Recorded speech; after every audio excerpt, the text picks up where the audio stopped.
Chapter 6. The First Two Finders. The very next day, the first golden ticket was found.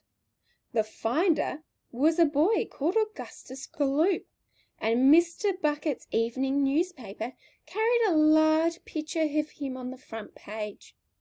The picture showed a 9-year-old boy who was so enormously fat he looked as though he had been blown up with a powerful pump. Great flabby folds of fat bulged out from every part of his body, and his face was like a monstrous ball of dough with two small, greedy, curranty eyes peering out upon the world. The town in which Augustus Gloop lived, the newspaper said, had gone wild with excitement over their hero. Flags were flying from all the windows, children had been given a holiday from school, and a parade was being organised in honour of the famous youth. "I just knew Augustus would find a golden ticket," his mother had told the newspaperman. "He eats so many bars of chocolate a day that it was almost impossible for him not to find one. Eating is his hobby, you know. That's all he's interested in. But still, that's better than being a hooligan and shooting off zip guns and doing things like that in his spare time, isn't it? And what I always say is he wouldn't go on eating like he does unless he needed nourishment, would he? It's all vitamins anyway. What a thrill it will be for him to visit Mr. Wonka's marvellous factory. We're just as proud as anything." "What a revolting woman," said Grandma Josephine. "And what a repulsive boy," said Grandma Georgina. "Only 4 tickets left," said Grandpa George. "I wonder who'll get those." And now the whole country, indeed the whole world, seemed suddenly to be caught up in a mad chocolate-buying spree, everybody searching frantically for those precious remaining tickets. Fully grown women were seen going into sweet shops and buying 10 Wonka bars at a time, then tearing off the wrappers on the spot and peering eagerly underneath for a glint of golden paper. Children were taking hammers and smashing their piggy banks and running out to the shops with handfuls of money.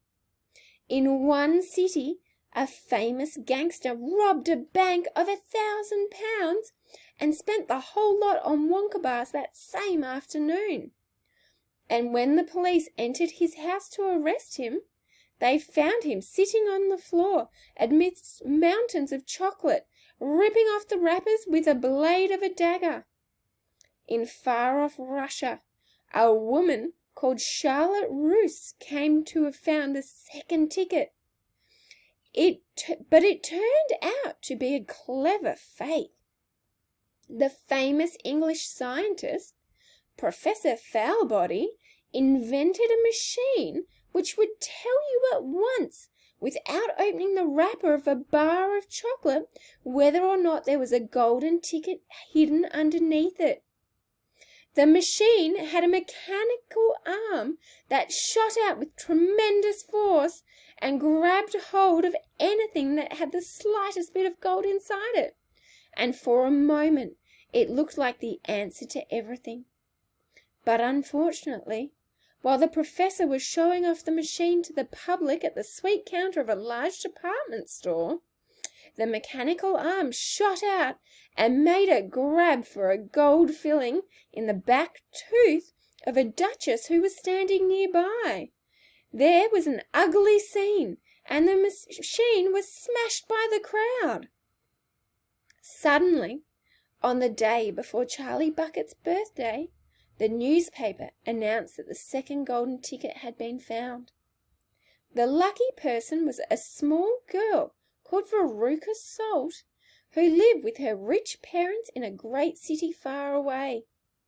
Once again, Mr. Bucket's evening newspaper carried a big picture of the finder. She was sitting between her beaming father and mother in the living room of their house, waving the golden ticket above her head and grinning from ear to ear. Veruca's father, Mr. Salt, had eagerly explained to the newspaper man exactly how the ticket was found.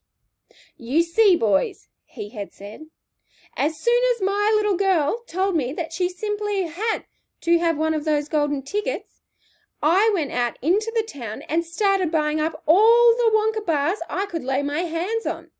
Thousands of them I must have bought, hundreds of thousands.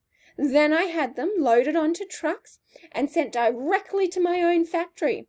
I'm in the peanut business, you see, and I've got about 100 women working for me over at my place, shelling peanuts for roasting and salting. That's what they do all day long, those women. They sit there shelling peanuts. So I say to them, 'Okay, girls,' I says, 'from now on you can stop shelling peanuts and start shelling the wrappers off these chocolate bars instead.' And they did. I had every worker in the place yanking the paper off those bars of chocolate full speed ahead from morning till night. But 3 days went past and we had no luck. Oh, it was terrible. My little Veruca got more and more upset each day, and every time I went home she would scream at me, 'Where's my golden ticket? I want my golden ticket!' And she would lie for hours on the floor, kicking and yelling in the most disturbing way. Well, I just hated to see my little girl feeling unhappy like that, so I vowed I would keep up the search until I'd got her what she wanted. Then suddenly, on the evening of the 4th day, one of my women workers yelled, 'I've got it! A golden ticket!' And I said, 'Give it to me quick!' And she did, and I rushed it home and gave it to my darling Veruca, and now she's all smiles and we have a happy home once again."